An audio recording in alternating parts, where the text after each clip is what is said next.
Welcome to my channel, Worldwise.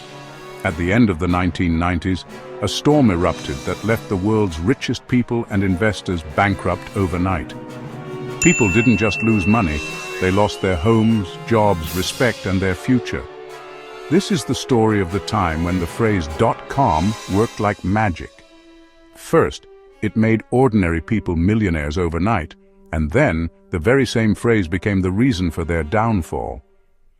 This is the story of that technological storm the world today remembers as the .com bubble. But if you look closely, you'll notice that in 2025, a similar technological storm seems to be forming once again. Every great revolution begins with a small spark. The spark of the .com bubble was a computer program called Mosaic. In 1993, when the internet was a dull, lifeless place, only text-based browsers existed, Mosaic did something magical.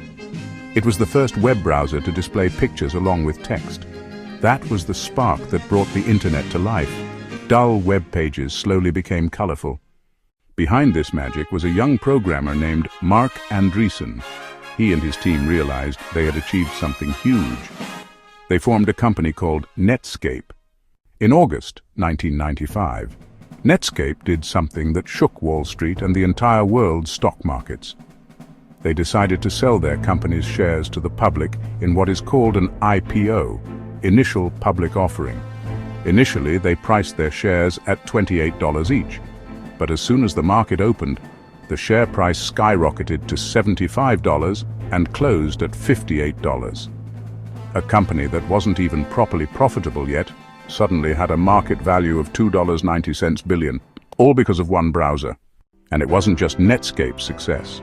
Investors who bought shares at $28 saw their investments double in a single day. This was a signal to the world's investors. If a company had .com at the end of its name, its valuation could shoot to the sky, even if it wasn't making any profits. This gave birth to a new philosophy. Profit is optional, growth is king. It didn't matter if a company was making money or not, as long as its stock price kept rising. Soon people started buying shares of any company that ended with .com, not for dividends, but simply to ride the wave of rising stock prices. After Netscape's success, the .com gold rush began. Everyone was starting internet companies. Venture capitalists, people who fund new businesses, started throwing money blindly at anything with .com in its name. Someone launched a company selling pet toys and called it Pets.com. Another started an online fashion store named Boo.com. Others opened eToys.com, Webvan.com for grocery delivery, and many more.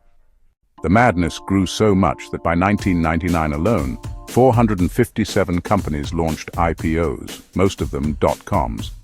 Their stock prices jumped 80–90% on the very first day. This was a time when everyone was becoming rich overnight. Even ordinary people, with no knowledge of stock markets, put their life savings into .com stocks. The frenzy was so extreme that the chairman of the US Federal Reserve, Alan Greenspan, called it irrational exuberance. He warned that the market was being inflated like a balloon that could burst any time. But no one listened. Everyone mocked him because greed and FOMO, fear of missing out, had taken over. .com CEOs started behaving like rock stars. For example, Boo.com, the fashion retailer, burned through $188 million in just 6 months, most of it on luxuries. Another company, Pixelon, spent millions on a lavish Las Vegas launch party featuring famous bands. Many of these companies had no real business model or sustainable value. Their marketing wasn't to sell products, but to hype up their stocks. These companies survived only as long as new investors kept pouring in money. Take Webvan, for example, an online grocery delivery service. In June 1999, they opened their first distribution center in the San Francisco Bay Area. They sold 5 million shares at $15 each, raising millions. With that money, they opened warehouses and hired a top Apple executive to impress investors. Soon, their stock price multiplied, and their valuation hit $10 billion. Everything looked perfect, but this balloon was close to bursting. 3 major events triggered the collapse. Y2K scare, year 2000 problem. As 1999 ended, panic spread that computer systems would fail when the year switched to 2000, as many systems still read years as 2 digits. People feared banks, electricity grids, and transportation would collapse. Though nothing happened, the fear led to panic selling of stocks. Interest rate hike. In February 2000, Alan Greenspan raised interest rates. This meant loans became more expensive, while savings in banks became more profitable. Investors pulled money out of risky stocks and put it into banks. Since dot-coms relied entirely on continuous new investment, this was devastating. Japan's economic decline.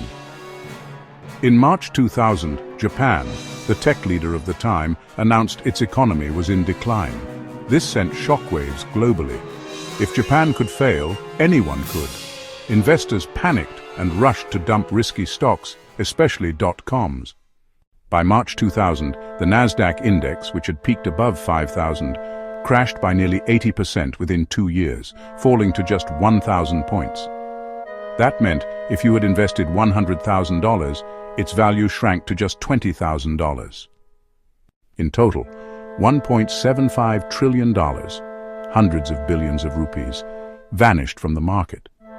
Companies worth billions became worthless. Pets.com, Webvan, eToys, and Boo.com all collapsed. Millions lost their jobs. People who once thought they were geniuses now hid their faces in shame. The dot-com dream had turned into a nightmare. Yet from this pile of ashes, a few companies survived and went on to dominate the world. Amazon, Google, eBay, and Apple. Experts argue that it wasn't just the dot-com startups at fault. The real culprits were the capital markets, investment banks, and venture capitalists who fueled the fire with their greed. The dot-com bubble became one of history's greatest and most painful lessons. It taught us that no matter how revolutionary technology may be, the fundamentals of business never change. But here's the shocking part. It seems the world has not learned from this 25-year-old lesson. Today, in 2025, similar hype surrounds crypto and AI.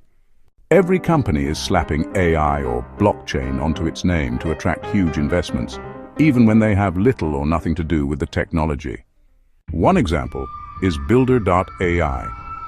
In 2023, at a lavish 5-star hotel in Vietnam, the company launched with a grand party attended by global celebrities. Builder.ai claimed it could create apps without coding, using AI. Investors, including giants like Microsoft and SoftBank, poured in $250 million in funding in a single day. Soon, the company's valuation soared to $1.5 billion. But when investigations began, the truth came out. The apps weren't built by AI at all, but by human engineers in countries like India, Vietnam, and Romania. AI was just a front. On top of that, the company was accused of round-tripping transactions, showing fake revenue through fraudulent billing. This story sounds eerily familiar, like a modern version of the dot-com bubble. Builder.ai is now under fraud investigation. So the question is, have we really learned from history? Or are we heading toward a new bubble, perhaps even bigger than before? What do you think? Let me know in the comments. My next video, watching now.